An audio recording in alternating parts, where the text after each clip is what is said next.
Kulkarni. He's a grad student in IIT Bombay and he'll be speaking about characterizations of temporal logic fragments over Mazurkiewicz traces. I'm sorry if I butcher. So, hello everyone. So as he has already said, I'll be talking about characterizations of temporal logic fragments over Mazurkiewicz traces. And so this is joint work with my PhD supervisor, Professor Bharat Adsul, who is in the audience, and Professor Paul Gasna. Okay.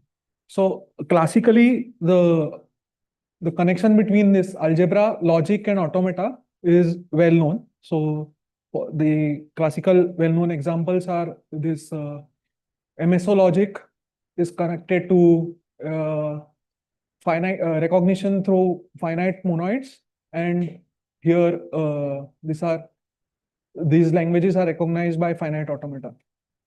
Okay, so our work is kind of in the same sense, right? So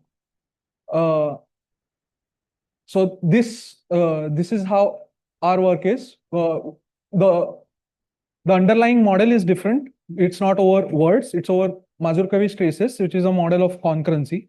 And so in this talk, I will not be talking about the automata model. I will only be focusing on the algebra and the logic. And hopefully that should be clear by the end of this talk. So I'll first start with what is the underlying model of concurrency. So this is a Mazurkiewicz trace. It's a process-based model of concurrency. There are these processes and there are these letters. And these letters, there may be either local letters or shared letters. So its shared letters are like these two processes are doing this, processing this shared letter simultaneously, right? So in this example, you can see there are these four processes and these shared letters like C is shared between 1 and 2 and B is shared between 3 and 4. And the concurrency comes from the fact that some of these letters, for example, process 3 and 4 can never see letter C, right? So this letter and this letter are independent or concurrent. Okay, so I'll just go over some basics of a trace. In a trace, you have these letters and you have these events. Each are labeled with letters, right? And this is the partial order over these events. And this the labeling function lambda is taking an event and it's labeling the event with a letter. And the set of traces over this distributed alphabet. This distributed alphabet is all this information of this alphabet along with which process participates in which letter. So this set of traces over this distributed alphabet is denoted by this TR tilde sigma. And a trace language is just a subset of traces, subset of this set of traces, right? So examples of traces which we will use frequently are this, say, down arrow E, which is kind of the past of E.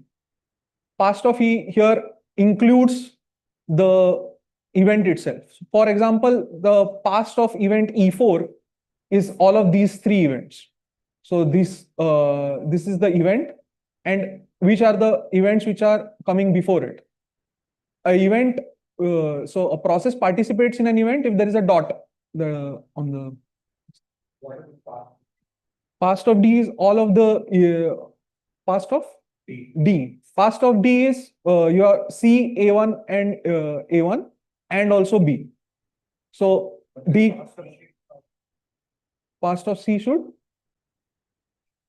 a past of C. So the thing is that in C there are only two processes are participating. So in C cannot see the letter C cannot see B, because as you can see the dots are kind of what the process participates.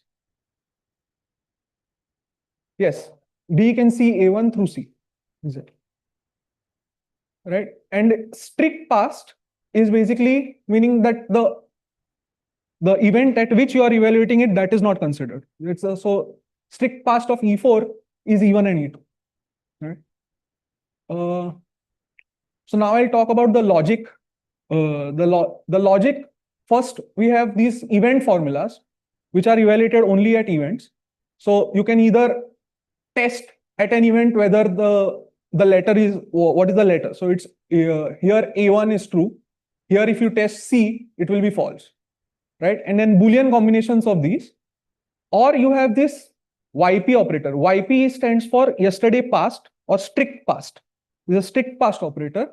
So in at this event, if I evaluate a formula YP A1, in the strict past of this event, A1 exists, therefore this formula is true.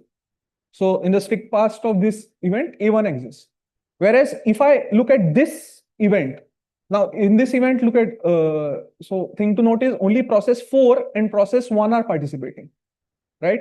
Now the event D which exists, it process 2 and process 3 are participating, but this event cannot see this this event because they are concurrent.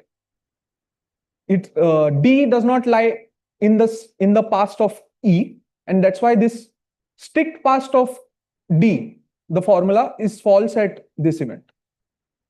Okay. And so these are the kind of event formulas that we can kind of define. And there are these sentence formulas. The sentence formulas, there's only one extra modality. Here, these sentence formulas are evaluated over the whole trace, not at events, right? And so sentence formula, the E stands for exists, right? So I'll just go through this sentence formula. It says there exists an event which is labeled A2 and in the strict past has D, or there does not exist not of E A2, which is there, or there does not exist an event in the whole trace which is labeled A2. So if you see this, this formula by itself is false, right? Because there is clearly an event A2 which is there in the trace. This is false, but this formula is true. There does exist an event which is labeled A2, and it's in its strict past I can see a D. So this A2 which is sitting over here, this is a local event of process 2. It can see this event D, labeled D. Okay. So these are sentence formulas. And okay, so one thing that can be seen is the E operator, the exists operator on a trace is intuitively just a strict past operator when evaluated at a fictional final event. Suppose there's a final event at the end. So earlier there was no final event, then there's a final event at the end in which every process participates. Then YP of A2 is kind of the E of A2 over this trace will have the same truth value as YP of A2 when evaluated on this last final event. Okay, this thing is, no, I'm not pushing out. There is this event that actually doesn't exist. So I'm just saying there you assume there's an event at the end in which all processes participate, and at that event this is a event formula where right yeah, so this thing will become kind of useful later. Yeah, so finally this is the syntax and semantics, and these are, I mean, you have these Boolean combinations of these E file. So you have the sentence formulas define trace languages. Okay, so that is the logic. And now we'll come to the algebra. So a monoid is a set. Here, you assume that these traces are finite. Like Yes, finite traces. Okay. So a monoid is a set closed under an associative binary operation containing an identity element. So this is a simple example of a monoid U1. 1 is the identity element, 0 is the 0 element, right? So the set of all traces itself is a monoid under the operation of trace concatenation. So here you have a trace. This is itself a trace, and this is also a trace. So you are kind of concatenating this trace with this trace to get another big trace, right? So the set of all traces under the operation of trace concatenation is also a monoid, with the empty trace epsilon acting as the identity element. Yeah. Yeah. No, so you set the conflicting data. So you have independent events. So these are independent events. You kind of paste, you have the trace T1 and then you paste the T2 after it. Yeah, that's how. It's just like how words are pasted, word concatenation. Yeah.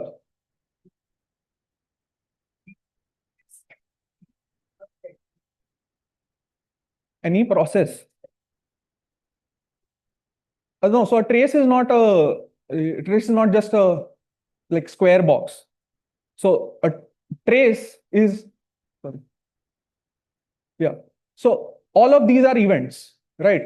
And in every so every you have all these four.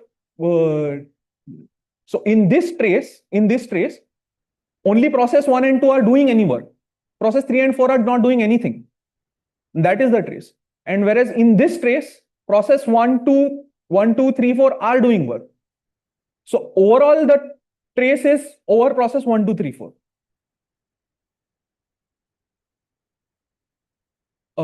Which one? B. No. So B is a letter which only exists in which only process 3 and 4 participate. Hypothetically, always, I mean, for some other architecture, if you define, you can R. So this is a classical relation used to study the structure of semigroups or monoid. So we say M1 is R below M2 if there exists some right multiple to get to M1. So M1 equals M2 times R1. If there exists some R1 in the monoid, which is a right multiple, if you hit M2 by R1 to get M1, then we say M1 is R below M2. And M1 is R equivalent to M2 if you can get from M1 to M2 by right multiplication and M2 to M1 by right multiplication. So they are equivalent, right? Okay. So now I'll talk about, so what is an R-trivial monoid? So a monoid M is R-trivial if any two elements in M being right multiples of each other implies that they are the same element. So this kind of intuitive picture is not allowed. So you have a monoid M1, you have you multiplied by R1, you get M2, and then you multiplied by R2, you get M1. So this is not allowed. So it's easy to see that this is R-trivial because 1 is itself R related to itself and 0 is R related to itself. So R, the equivalence relation is identity. So, okay. So now we talk about language recognition by a monoid. So a morphism from a monoid M to N, here these are the operations, dot and star, and 1M and 1N are the identity of these monoids respectively. So it's a structure preserving map H from M to N such that you map identities to identities, and for all, so everywhere, so multiple times there will be for all statements. I will not use the for all. H of M1 dot M2 equals H of M1 star M2. So this is a morphism.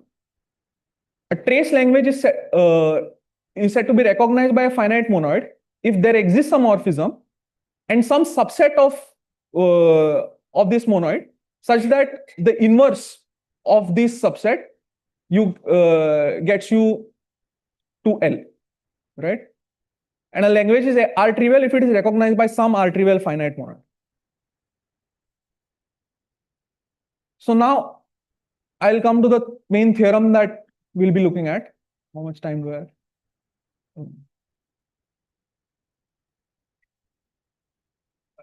Okay. So I think I'll not be able to do a lot of the things that I was expecting to do. Okay, I'll just talk about what are these. So what is the theorem? So if L is a R-trivial trace language, then L can be expressed using a sentence phi L in the local temporal logic YP, so log TL YP, right? So I'll directly jump to this, okay.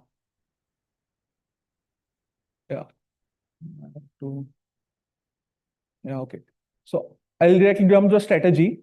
So you fix a recognizing morphism, and for each element M, we want this sentence phi L, which characterizes the language, right? To get this sentence phi L, instead of directly writing this phi L, I want to write a sentence phi M, which characterizes traces which on evaluation on H maps to monoid element M, right? So then I can kind of set this phi L to be this disjunction over all these elements M in the recognizing subset. So now I've kind of reduced my work from talking about the language to talking about these traces which are characterized by these monoid elements. Okay. And next, now I want to talk about, again, I want to do this, I want to make my life simpler. I want to go from defining sentences to defining event formulas. So instead of talking about the sentence phi M, I will talk about the event formula small phi M, right? So here I was talking about this. This is a sentence. So here evaluated over trace, whereas the next I will convert this phi M. I'll write it in terms of small phi M, which will be evaluated as an event formula. Okay, and here is where that fictional event kind of makes sense, where your strict past the event formula phi M will be such that it will only be Boolean combinations of YP formulas. So then I can just replace all YP formulas with YP operators with E, and then I can convert an event formula to a trace formula. So now I've kind of reduced again my job from a sentence to a event formula. Okay, so now we kind of come to sort of the crux of how do we do this. So what we do is we kind of keep track of where this monoid element evaluation changes, right? So we call these as critical events in the trace. So for example, in this, take this to be the monoid. 1, 2, 3 are the elements, and max is the operation, right? And this is my morphism. Morphism says h of A is 2, h of B is 1, h of C is 3, right? So at this point, the trace evaluates under H to 1.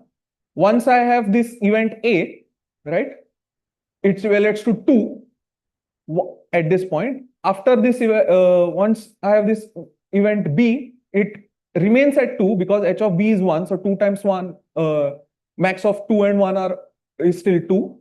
And then I have this event C, which comes at the end, and that makes the evaluation to be 3, right?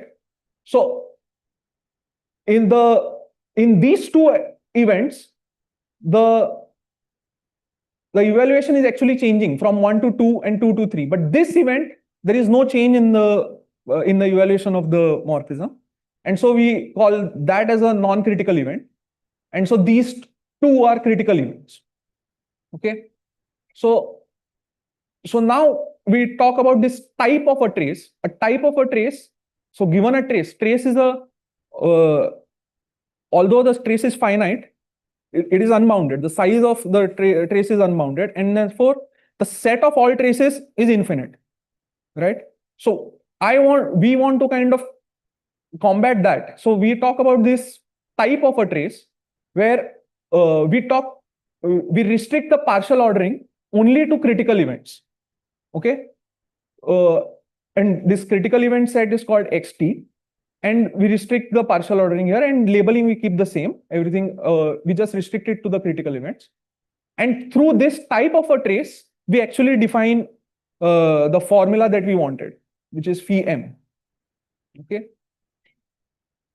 Yeah, there are finitely many types, and that is kind of the main thing. So the number, the set of all types for a given distribution is finite, and from that you can kind of get the formula. Yeah. Yeah. So because I'm almost out of time, I think I really did not. I think I overestimated my speed of completion. So yeah. So anyway, so this is the main thing, that the main crux of the thing is this type.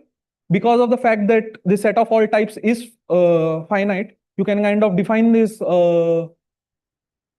define a function pi from the set of all types to the monoid, which given a type can tell me where that type evaluates to. From the trace, I can get its type, and then I can write the formula for that type, and then I can create this formula phi m. So there is this extra decomposition step to this phi sigma. Sigma is the type, which I will not cover. So, thank you.